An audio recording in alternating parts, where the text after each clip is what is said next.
All right. Hello. How are you doing? I'm doing great. How are you? I'm good. I'm gonna have you state your name, age, occupation, and marital status. Okay, my name is Lanice Hope, and my age is 67, and I am a retired educator and a business owner. And what was the other question? Marital status. I'm married 33 years. Yes. All right. In your own words, what do you think the definition of love is? Oh,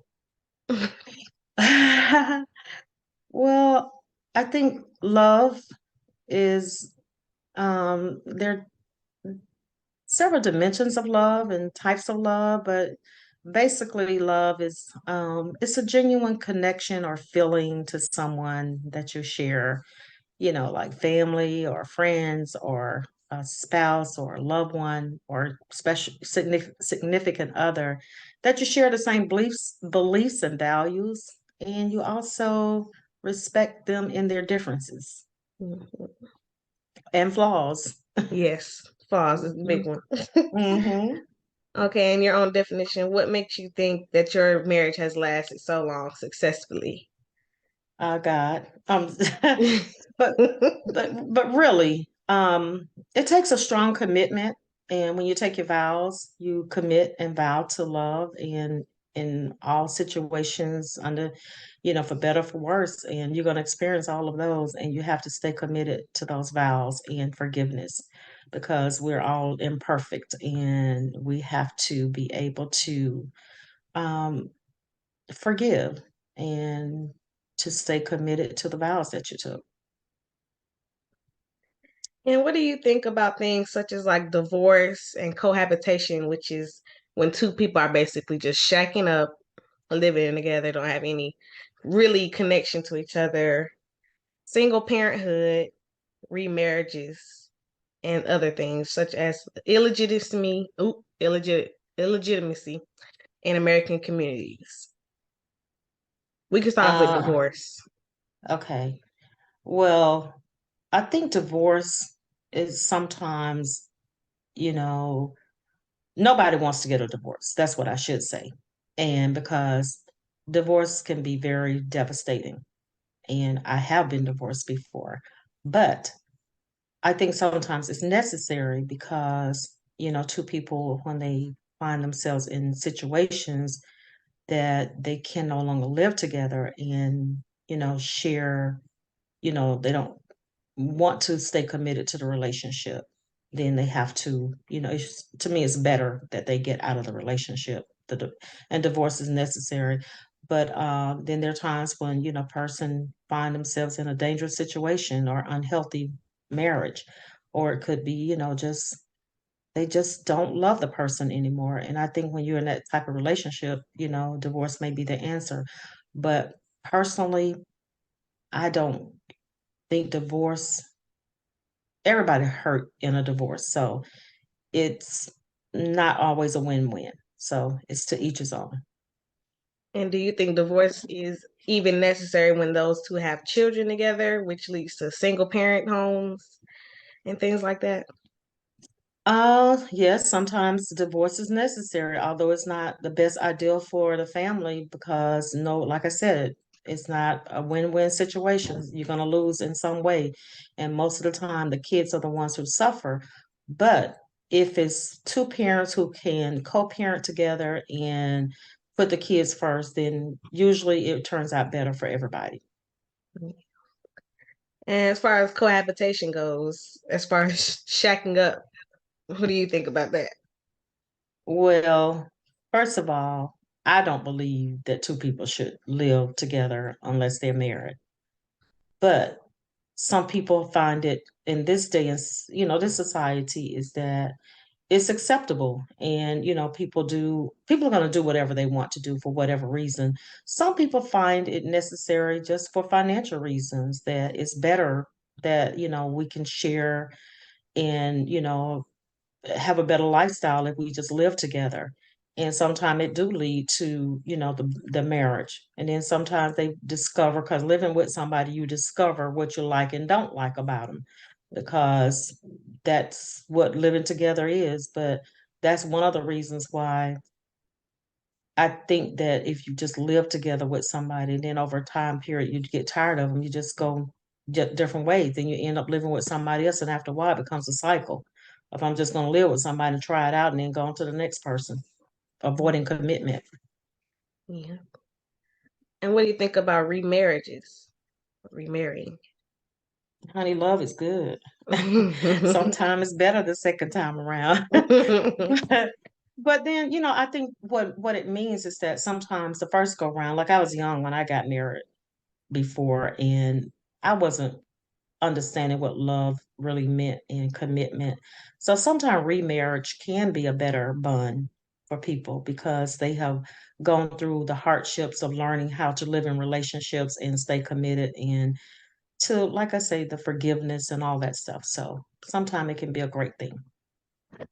And again, when it's regarding children and you get remarried, do you think it's hard for the children to adjust to those new parents as well as the parents adjusting to the other children?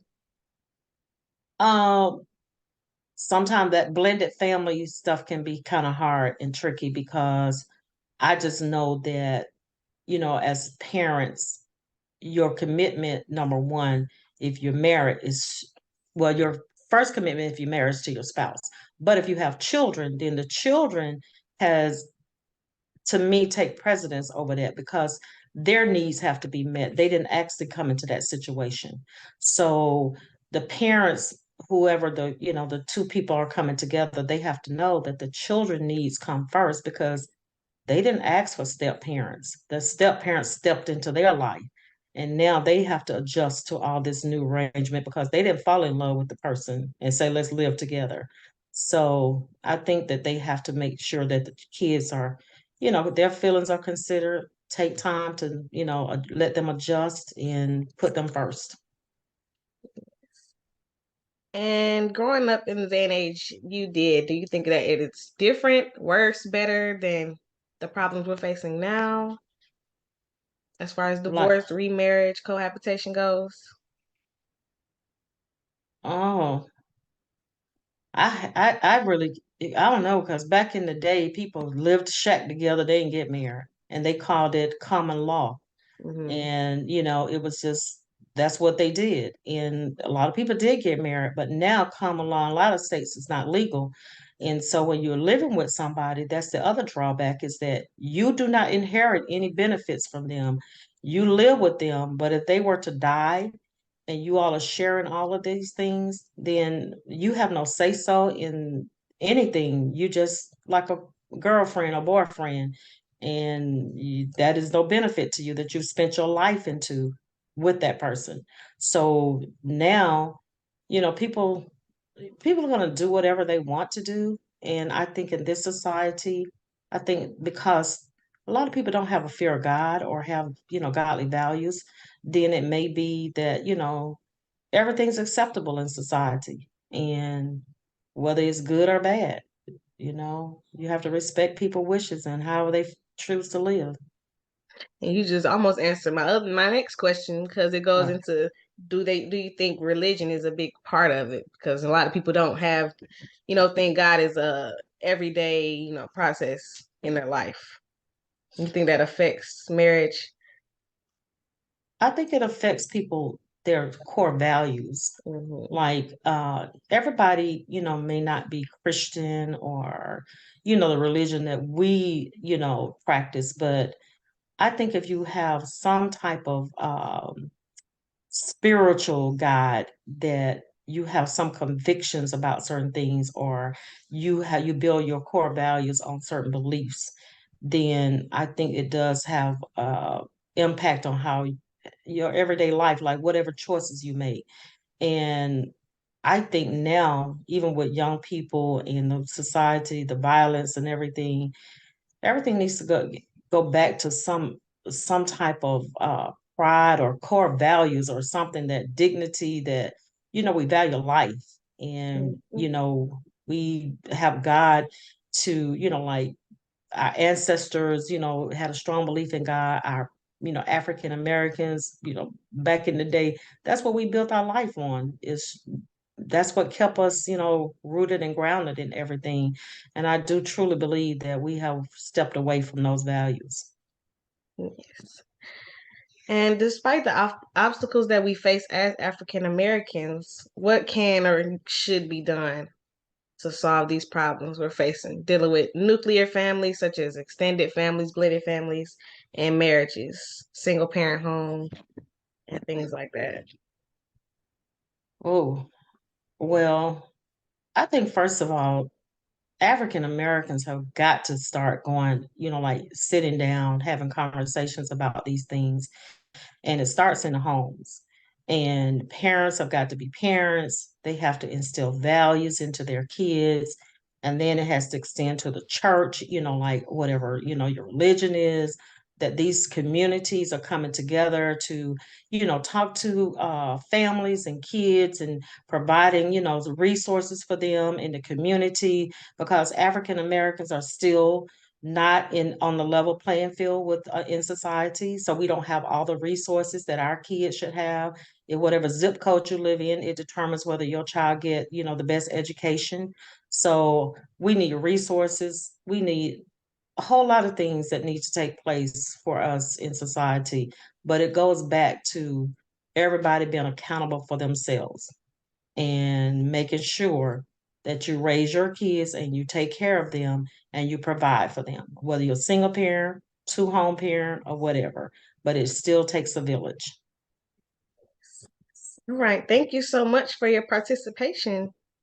Well, thank you. I hope I've been helpful. Okay. Hello, how are you doing? I'm good. How are you? I'm good. I'm going to have you state your name, age, occupation, and marital status. Okay. My name is Cortland Blanton. I am 35 years old. I'm a payroll and benefits manager and I am married. May I ask how many years you've been married? 2 years. Okay. And first, what in your own words is the definition of love? Um, Definition of love. Let's see. I'd say, I don't know, love is a lot of things. Mm-hmm. Compassion, trust, commitment, all those things. Dedication. Okay. And what makes love last so that you will have a successful marriage, you think? I think partnership, being, willing to, um, pick up and cater to each other and choose kindness, even when you disagree. Mm-hmm. What do you think the keys to a happy relationship and marriage are? Um, Trust, love, forgiveness, patience. Okay. And what do you think about things such as divorce, cohabitation, which is basically shaking up, single parenthood, remarrying, things like that? Definitely recommend cohabitation. You really got to know what you're getting into when you choose to live with somebody in marriage for Mm-hmm. forever. So that can be challenging. Divorce, I mean, I don't really think that should be an option. But if you go in with an exit plan, I don't think you should go in at all. Mm-hmm. Um, let's see. Single parenthood. What do you think about single Parenthood, parenthood? 0 out of 10, don't recommend. Yeah. From my experience. Yeah. Um, Remarriage, does that mean like marrying someone else or like Yeah. remarrying the same? Okay, so I mean, I'd be open to love again if it had to happen that way. Mm-hmm. Okay, and are the problems that we experience today as African Americans the same as when they were growing up? Like, do you think divorcing and remarrying is more common or less common than it was when you were growing up? I think it's more common now. There's probably, more secrets back then with the less access to social media and everything. So Hmm. And so, what do you think the origin to these problems are? Why do you think Black people have one of the highest divorce rates? I don't know. I think our pride, Hmm. you know, our strength and our pride gets in the way. So yeah, we like mean it when we say, yeah, nah, Hmm. you got the right one. So, what do you think religion has anything to do with it? Because a lot of people these days, religion isn't a part of everyday life. So, you think that has anything to do with a successful lifestyle at home? um, I think like when we talk about religion, I don't think like I don't know, not like necessarily church, but maybe like morality and like Mm. integrity. Yeah, I don't think that's present anymore, or not Yeah, as present as it should be. yeah. And what do you think we can do to solve some of these problems as African Americans? What do you think we can do to lower these divorce rates in single parent homes? Um, I know a big one for my generation is, breaking generational curses and try to instill in our children, was what wasn't instilled in us. Um, Hmm. with those, morality and, trying to bring back the village that we don't seem to have anymore. Hmm. So you're saying it starts at home, basically. Yes, yes. Okay. Well, thank you so much for your participation. You're welcome. You're very, very welcome anytime. Okay. All right. Hello. How are you? I'm great. How are you? I'm good. I'm gonna have you state your name, age, occupation, and marital status. Okay. My name is Shamisa Hunter. I am 51 years old. I am a senior financial crimes investigator for Truist Bank, and I am divorced. Okay. Okay. And in your own words, what do you think the definition of love is? I think the definition of love is being kind and selflessness toward the people that you care about. Right. And what do you think makes love last in a successful marriage, you think? Um, I think being kind, selflessness, and putting the other's needs before your own, and just prioritizing each other. Mhm. And what do you think about divorce, things such as cohabitation, which is basically shacking up, remarrying, and single parent homes? Well, I feel like marriage is sacred, and people enter into that, you know, to stay together, but a lot of times they don't for whatever reasons. Life happens, and they end up in a divorce.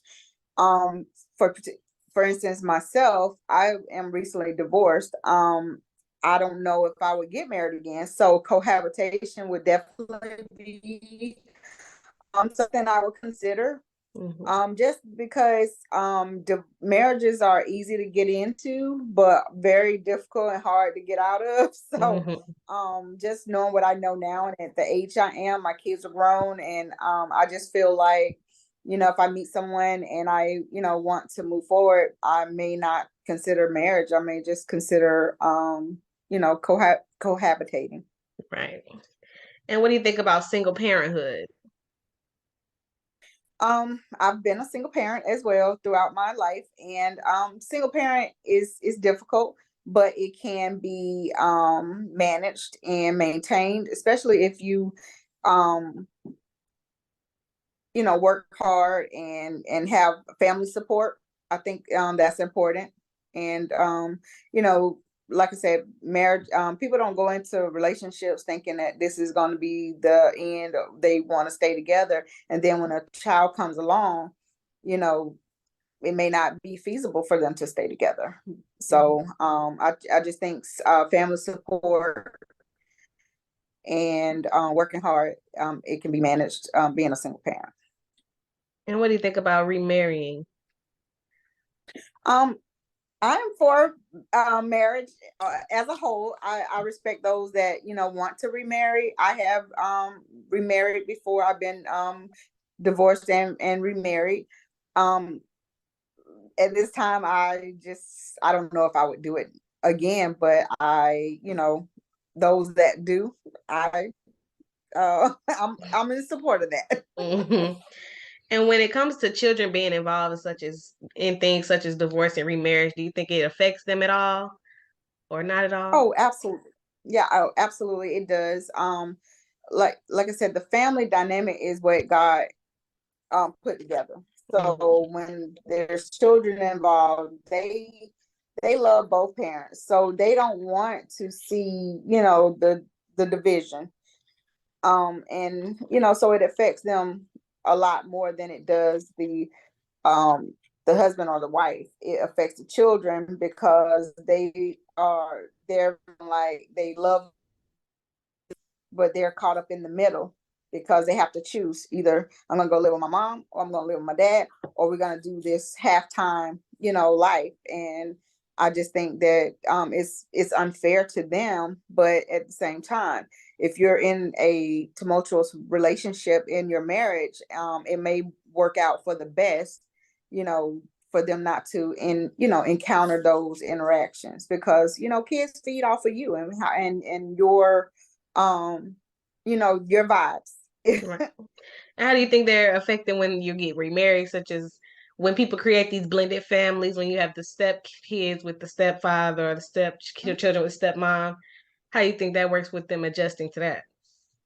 I think that's also difficult because, here it is, you have kids that are being raised one way and the other parent may have been, raised their children a different way. And then you're trying to blend together to make it work. A lot of times, we watch shows like the Brady Bunch. They came together and they blended their family all well, and they had housekeeper and all that. But in today's society, that's not our norm, especially in Black communities. That is not our normalcy for us to blend two whole families and everybody just get along. That's just Right. not the case, so. All right. And are the problems that we experience as African Americans today the same as when you were coming up, dealing with these Oh, divorce problems and remarriage and cohabitating? no. No. I think that social media has a big plays a big role in how things are being portrayed nowadays. We show people that are divorced and they moved on the next day with somebody else and another family and more kids. But I think that back when I was coming up, it was more so the family dynamic was the most important thing, and the parents try to stay together for the sake of the kids. Even though they may not have had a great marriage, you would have never known, because they're just trying to keep things together because to maintain that family dynamic. Nowadays it's like, okay, out today, You gone the quit, I next. quit. Exactly. Right. So what do you think the origin of these problems are? Like, why do you think people don't want to, work it out or just call it quits or anything like that? Selfishness. Hmm. Selfishness. And like I said in the beginning, love is kind, love is selfless. Love is putting the other person first. Hmm. And we're in a society now where it's me, I, and never we. And so we have to get into the mindset of we, our, and that we're building together, the togetherness. And that way, once we gel that together, it's unbreakable, Right. because storms are inevitable. But when they come, you got to be able to weather them. And Mhm. with that glue of being selfless and putting that other person's needs and before your own, that's what's going to gel it together and make it last. Right.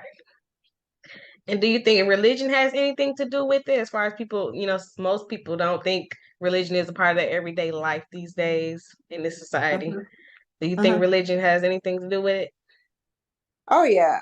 Back in the day, people, families went together to church together as a Mm. family.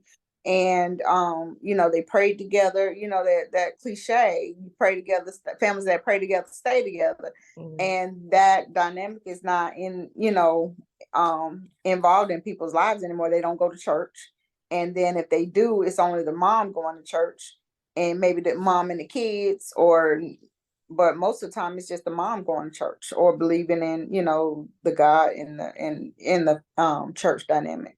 So yes, I do believe that church does play a big role in families and marital statuses. Mhm. And what do you think we can do to solve these problems in our communities as African Americans? I think we need to get back to the basics and put God first. And once God is first, then everything else falls into place. And you want to raise your kids right. You want to teach them the right from wrong. But it starts with your belief system first, and putting your house in order first. And instilling it in your children. Yes, exactly. All right. Well, thank you so much for your participation. Of course. Thank you for letting me participate. I really enjoyed it, and it's made me think about some of these things, and I thank you for that. Thank you. All right. Hello, how are you doing? I'm good. How are you? I'm good. I'm gonna have you state your name, age, occupation, and marital status. My name is Tanya Tolliver. I'm 48 years old. I'm a registered nurse and I am married. Can I ask how many years you've been married? Married? How many years? It'll be 3 this July. Okay. All right. And what, in your own words, is the definition of love? For me, love is number one, being patient, understanding, non-judgmental, being respectful to one another, just accepting one another's flaws or imperfections, trusting, and just basically providing unconditional love and understanding. Okay. And what makes love last so that you will have a successful marriage, in your words? Number one is communication. I think that's the most important with any type of relationship. Just being able to communicate with one another, regardless of what it is, being honest, and again, respectful, being patient with that person, being able to forgive, whether they're right or wrong. And because that, to me, it doesn't help the other person so much as it helps yourself, that you are providing that forgiveness. And then just basically doing the things that you did to initially get that person into that relationship, whether it's continuing to date, again, just kind of being that same person to keep that relationship going. Yeah. And so what do you think about things such as divorce, cohabitation, which is basically shacking up, single parenthood, remarrying, things like that? Well, as I've experienced all of them, so I definitely know that they exist. I've been divorced, I've gotten remarried, I've been a single parent, cohabitated. So again, I know that they exist, that they can sometimes cause problems within the family. Definitely stress, depression, sometimes resentment. If there are children involved, they can definitely start to act out. So some things definitely kind of happen beyond our control. We just kind of have to learn how to adapt to them, adapt to that change, and make the best out of the situation. Yeah. Are the problems that we experience as African Americans today the same as when you were growing up? Like, do you think it's more common now or less common? I think it's maybe the same. I don't really kind of know the statistics, but I do know that there are still, it's the same when I was growing up, as far as people getting divorced, people getting remarried, people having children out of wedlock. So I definitely know that it's still the same. I would say it's still the same, rather. Okay. And what do you think the origin to these problems are? Why do you think people are divorcing and cohabitating? Like I said, I would say again, communication, Finances definitely, or money problems play a big issue in those things. Morals and values, just the way people were brought up. A lot of people get together with different backgrounds or brought up differently, and that can bring into stressful things in the relationship. So that to me definitely plays a big problem. Do you think religion plays a part in it, as far as people not having religion a part of their everyday life? I wouldn't necessarily say religion. Like I said, to me, the morals and values, regardless of whatever type of religion or whatever people believe in, if those things were instilled in children coming up, then they know the difference between right and wrong, or things that they should do or shouldn't do. I just think that those things they do play a big role in relationships, as well as the society, because again, if you're brought up to know the right thing, you do the right thing for the most part. But again, just being able to instill those in your kids at a young age. Okay. And despite the obstacles that we face as African Americans, what do you think we can or should do to face these problems? Like I said, definitely instill these morals and values in our children. We want to lead by example as parents. Openly communicate. That's a big thing. Communication, of course, like I said, and just seeking help from professionals. If a lot of people think that's a stigma, but if you need to, or there's major problems, seeking help from a professional definitely can help a situation from seeing that outside point of view. Well, thank you so much for your participation. Well, you're welcome. Thank you.